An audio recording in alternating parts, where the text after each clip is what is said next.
October is a month of awareness, shining a light on domestic violence, breast cancer, and menopause. 3 different journeys, but all bound by resilience, healing, and hope. And here in Prince George's County, that resilience is being celebrated in a big way. It's called Shades of Strength, a dinner designed to bring survivors, advocates, and community leaders together. And joining us now to talk about that special evening is Prince George's County Vice Chair Krystal Oriadha. Thank you for joining us this evening. Yes, thank you so much. Thank you so much for having me. And then, Councilwoman, we all know that October has several awarenesses. You have breast cancer awareness, domestic violence awareness, and then also menopause. And at your event, you're really going to be talking about all 3 of those things. Talk about the importance of really raising awareness of all topics. It's so important. For myself, I'm a domestic violence survivor, and there are so many women that are, and men, that are afraid to speak out. They're afraid to get help, and they think they're alone and think there's shame. And so it's really important that we continue to have the conversation that there's no shame in being a survivor, that it's never too late, and ensuring that they have access to the resources. When we talk about breast cancer awareness, we know what's happening on the federal level when it comes to funding and research and access to health care, and it is still a leading cause for Black women to lose their lives. And then lastly, menopause. There's not enough research, there's not enough conversation, education, even around premenopause, and a lot of women don't even understand what that looks like and the changes that happen to their body. So I think it was a great opportunity to take all of these intersections of issues that impact women and have a night to bring us all together and talk about them.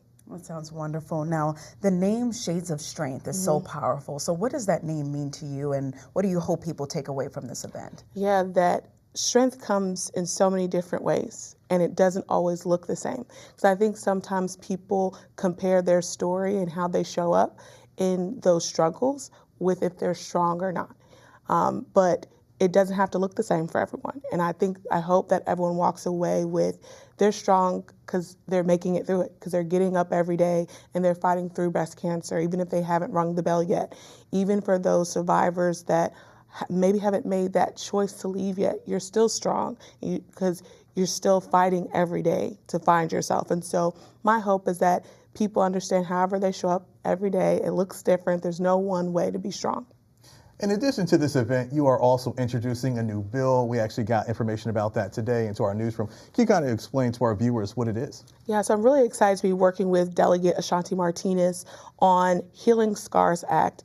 It looks at legislation to make insurers, both public and private insurers, cover plastic surgery for survivors of domestic violence. Sometimes we don't think about the scars that are left. It came to me because I have one scar that you can't see. Only I can see it every day when I'm getting dressed. And even though I feel that I'm emotionally in an amazing place, I have an amazing husband and son, and I love my life right now, there's this one moment that I'm reminded every day. I'm taken back to this moment of tragedy, and it reminds me of so many other women that I know have waited to get things fixed on their body that remind them. And so it's important that they make it out. It's important that they get mental health services, but it's also important that they get to heal their body and not see a reminder every day. And how can events like this break down stigmas?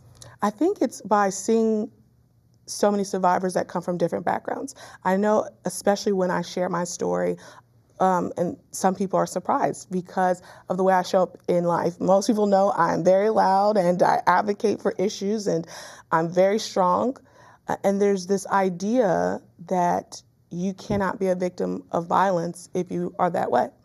And so I think it's important to allow people the space to see so many survivors from different walks of life, and then also allow them to see life after.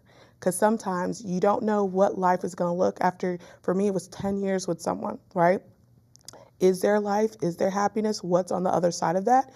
And I think it's really important for people to also see and hear the stories of what, for me, I'm spiritual, and what God had for me after it was better than anything that I could have ever dreamt about.